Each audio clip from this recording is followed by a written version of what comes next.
میں تو امتی ہوں اے شاہ دوست بزرگ عزیزوں، اللہ کی ذات عالی پر یقین کیے بغیر نہ کسی خطرے سے بچا جا سکتا ہے اور نہ کسی خیر کو حاصل کیا جا سکتا ہے، اس لیے کہ اللہ کی ذات عالی سے فائدہ اٹھانے کے لیے کائنات کا یقین نکلنا شرط ہے۔ اللہ کی ذات عالی سے فائدہ اٹھانے کے لیے کائنات کا یقین نکلنا شرط ہے۔ جن کے دلوں میں کائنات کا یقین ہوگا وہ یوں سمجھیں گے کہ جو کچھ کائنات میں ہوتا ہے کائنات سے ہوتا ہے، اور جن کا یقین اللہ کی ذات عالی پر ہوگا وہ یوں مطمئن رہیں گے کہ جو چیز اللہ کی طرف سے مجھے پہنچنے والی ہے وہ پہنچ کر رہے گی۔ کسی نقصان سے بچنے کے لیے تدبیر کرنا خلاف توکل نہیں ہے، لیکن جن کے دلوں میں واقعی ایمان اور اللہ کا تعلق ہوتا ہے نا، اللہ رب العزت ان کو خطرات کی طرف سے مطمئن فرما دیتے ہیں۔ زیادہ تدبیریں وہ لوگ کرتے ہیں یقین جن کا کمزور ہوتا ہے، زیادہ تدبیریں وہ کرتے ہیں جن کا یقین کمزور ہوتا ہے۔ جس کا یقین جتنا کمزور ہوگا وہ تدبیریں اتنی زیادہ کرے گا، اور جس کا یقین اللہ کی ذات پر جتنا زیادہ ہوگا وہ کچھ تدبیر کرنا چاہے کرے گا، کر لے گا، لیکن کبھی کبھی اللہ رب العزت اپنی ذات سے یقین اور امید کرنے والوں کو تدبیرات سے مستغنی بھی کر دیتے ہیں، تدبیرات سے مستغنی بھی کر دیتے ہیں۔ اللہ کی ذات عالی پر یقین رکھنے والے وہ تدبیرات سے استغنا کو تصور نہیں کر سکتے، وہ تدبیرات سے استغنا کو تصور ہی نہیں کر سکتے۔ اللہ کی ذات عالی پر یقین رکھنے والے وہ تدبیرات سے استغنا کو تصور بھی نہیں کر سکتے، وہ سمجھتے ہیں کہ تدابیر سے مستغنی نہیں ہو سکتے، حالانکہ اللہ تعالیٰ اپنے تعلق والوں کو تدابیر سے بھی مستغنی کر دیتے ہیں۔ اللہ کی ذات پر یقین رکھنے والوں کو تدابیر سے بھی مستغنی کر دیتے ہیں، اور کبھی کبھی انبیاء علیہ السلام بھی اس لیے تدابیر اختیار کرتے ہیں اور بھی تدابیر میں بعض مرتبہ ناکام بھی ہو جاتے ہیں۔ جو لوگ سمجھ لیتے ہیں کہ نہیں، کرنے والی ذات اللہ کی ہے، تو اللہ کی ذات عالی پر جس حضور اکرم صلی اللہ علیہ وسلم توکل فرماتے تھے، اللہ اپنے صحابہ حضور اکرم صلی اللہ علیہ وسلم اپنے صحابہ کو توکل سکھلاتے بھی تھے۔ صحابہ کو توکل دیکھو، یاد رکھنا، توکل کے سیکھنے کا سب سے آسان راستہ یہ ہے کہ مخلوق سے سوال کرنا حرام کر لو۔ مخلوق سے جتنا زیادہ استغنا ہوگا اتنا توکل پیدا ہوگا، اتنا توکل جتنا مخلوق سے استغنا ہوگا اتنا توکل پیدا ہوگا۔ تو جتنا بھی اللہ کے غیر سے امید رکھی جائے گی اتنا ہی یقین بگڑتا جائے گا، اتنا یقین بگڑتا جائے گا جتنا اللہ کے غیر سے۔ اس لیے جو چیز اللہ تعالیٰ کی طرف سے آنی مقدر ہو جائے اس پر راضی ہو جاؤ، اس پر راضی ہو جاؤ۔ پیش آنے والے حوادث کا کسی کو الزام دینا یہ بھی اللہ سے تعلق کی کمی ہے۔ بھئی اللہ تعالیٰ نے یوں چاہا تھا یوں ہو گیا، اللہ چاہتے تو یوں نہ ہوتا، کیونکہ اللہ نے چاہا تھا اس لیے ایسا ہو گیا۔ جب بھی عائشہ رضی اللہ عنہ کسی بات کے بارے میں فرماتی کہ اگر یوں نہ ہوتا تو یوں ہو جاتا، آپ اے عائشہ اگر تو نے ایسا کہا تو تو نے شیطان کا دروازہ کھول دیا، یہ نہ کہو کہ یوں ہوتا تو یوں ہو جاتا، فرماتے کہ اگر اللہ چاہتے ایسا ہونا تو ایسا ہو جاتا، جب اللہ نے نہیں چاہا تو ایسا نہیں ہوا۔ یہ علی ابن مرہ کہتے ہیں کہ علی رضی اللہ تعالی عنہ رات کو نکلے مسجد کی طرف، مسجد میں نوافل پڑھنے کے لیے۔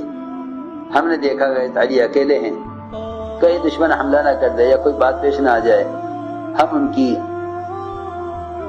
حراست کے لیے نگرانی کے لیے چوکیداری کے لیے بیٹھ گئے. جب آپ فارغ ہوئے جماعت سے تو ہمارے پاس آئے. فرمایا کیوں بیٹھے ہو؟ ہم نے کہا کہ ہم آپ کی حفاظت کے لیے بیٹھے ہیں. فرمایا کہ یہ تو بتلاؤ کہ آسمان والوں سے حفاظت کے لیے بیٹھے ہو یہ زمین والوں سے حفاظت کے لیے بیٹھے؟ حفاظت کس سے کرنا چاہتے؟ آسمان والوں سے یا زمین والوں سے؟ وہ ظاہر بات ہے کہ آسمان والوں سے کون حفاظت کر سکتا ہے؟ ہم نے کہا کہ نہیں جی، آسمان والوں سے کیا حفاظت کریں گے ہم تو زمین والوں سے حفاظت کرنے کے لیے آئے ہیں. فرمایا کہ زمین پر اس وقت تک کوئی چھوٹے سے چھوٹا امر بھی پیش نہیں آتا جب تک اس کا آسمان میں فیصلہ نہ ہو جائے.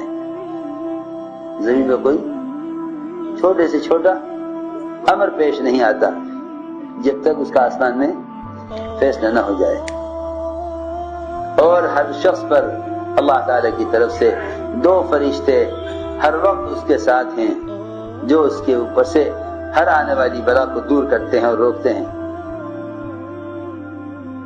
اور اس کی حفاظت کرتے ہیں، یہاں تک کہ جب اللہ تعالی کی طرف سے کسی چیز کا آنا مقدر ہو جاتا ہے تو یہ دونوں فرشتے اس کو چھوڑ کر الگ ہو جاتے ہیں اور اس کے اور تقدیر کے درمیان سے نکل جاتے ہیں.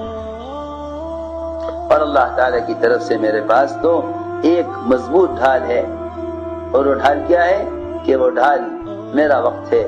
جب وقت آ جائے گا تو یہ ڈھال مجھ سے ہٹا دی جائے گی. اور فرمایا کہ کوئی شخص اس وقت تک ایمان کا مزہ چکھ نہیں سکتا یہاں تک کہ وہ اس کا یقین کر لے کہ جو چیز کو پیش آئی ہے وہ اس سے چوکنے والی نہیں تھی، اور جو اس سے چوک گئی ہے وہ اس کو ملنے والی نہیں تھی.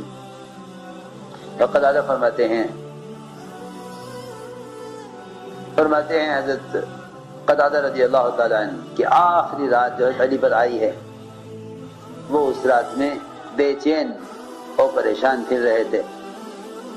گھر والوں کو ان کی اس کیفیت سے شک ہوا تو آپس میں گھر والے چپ کے باتیں کرنے لگے، یہاں تک کہ سب نے اکٹھا ہو کر حضرت علی سے درخواست کی اور ان کو اللہ کا واسطہ دیا کہ آپ اپنے حفاظت کی فکر کریں. فرمایا کہ ہر بندے کے اوپر اللہ کی طرف سے 2 فرشتے ہر وقت اس کی حفاظت کے لیے اللہ کی طرف سے متعین ہیں جب تک اس کا اللہ کی طرف سے ہی فیصلہ نہ ہو جائے. اور جب اللہ کی طرف سے تقدیر کا لکھا ہوا آ جاتا ہے تو وہ فرشتے اس کے اور تقدیر کے درمیان سے ہٹ جاتے ہیں. چنانچہ علی نکلے مسیح کی طرف اور حضرت علی کو شہید کر دیا گیا. قبیلہ مراد کا تھا قاتل. حضرت علی رضی اللہ تعالیٰ اپنے قاتل کو دیکھ کر فرمایا کرتے تھے، قبیلہ مراد تھا قاتل، آپ اس کو دیکھ کر فرمایا کرتے تھے، پہچانتے تھے اس کو پہچانتے تھے. فرمایا کہ اس کو دیکھ کر اريد حباءه ويريد قتلي اريد حباءه ويريد قتلي اعذرك من خليلك من مرادي کہ میں تو اس کو تحفے دینا چاہتا ہوں اور وہ مجھے قتل کرنا چاہتا ہے، اور میں جانتا ہوں کہ وہ قبیلہ مراد کے کس خاندان کے کس گھرانے کا کس کے باپ کا بیٹا ہے، میں اس کے سارے نسب سے واقف ہوں. میں اپنے قاتل کو اس کے پورے خاندان اور قبیلے اور گھرانے کے اعتبار سے جانتا ہوں اچھی طرح. میں اسے تحفہ دینا چاہتا ہوں، وہ مجھے قتل کرنا چاہتا ہے. تو جانتے تھے. چنانچہ ایک آدمی، وہ ابو مجلس کہتے ہیں کہ ایک آدمی قبیلہ مراد قاتلی کے پاس آیا، علی رضی اللہ تعالیٰ عنہ مسجد میں نماز پڑھ رہے تھے. اس آدمی نے آ کر کہا کہ قبیلہ مراد کے کچھ لوگ آپ کو قتل کرنا چاہتے ہیں. حضرت نے فرمایا کہ ہر شخص کے ساتھ 2 فرشتے اللہ کی طرف سے اس کی حفاظت پر متعین ہیں. جب اللہ تعالی کی طرف سے تقدیر کے لکھا ہوا آ جاتا ہے تو یہ دونوں فرشتے اس کے اور تقدیر کے درمیان سے ہٹ جاتے ہیں. اور موت تو سب سے مضبوط ڈھال ہے، سب سے مضبوط ڈھال ہے. مطلب یہ ہے کہ جب تک موت کا وقت آئے گا نہیں اس وقت تک کوئی کچھ نہیں کر سکتا. سب سے مضبوط ڈھال موت ہے. حضرت علی سے کہا گیا کہ کیا ہم آپ کی حفاظت نہ کریں؟ فرمایا کہ ہر شخص پر اس کا محافظ وہ اس کی موت ہے، اس کی موت اس کی محافظ ہے۔ جعفر بن محمد کہتے ہیں کیونکہ مطلب اس کا یہ ہے کہ موت سے کوئی حفاظت نہیں کر سکتا۔ ایک روایت محمد جعفر بن محمد اپنے والد سے نقل کرتے ہیں کہ دو آدمی حضرت علی کے سامنے کوئی جھگڑا پیش کیا، چنانچہ علی رضی اللہ تعالیٰ عنہ جہاں کھڑے تھے وہیں بیٹھ گئے دیوار کے سائے میں ان کا فیصلہ کرنے کے لیے۔ ایک آدمی مومنین کہاں بیٹھ گئے آپ؟ یہ دیوار گر رہی ہے، گر رہی ہے، دیوار گر رہی ہے، آج یہاں سے ہٹیے۔ حضرت فرمایا جاؤ اپنا کام کرو، اللہ تعالی حفاظت کرنے والے کافی ہیں، اللہ حفاظت کرنے والے کافی ہیں۔ بیٹھے رہے اور ان کا سارا جھگڑا سنا، ان کے درمیان فیصلہ کیا۔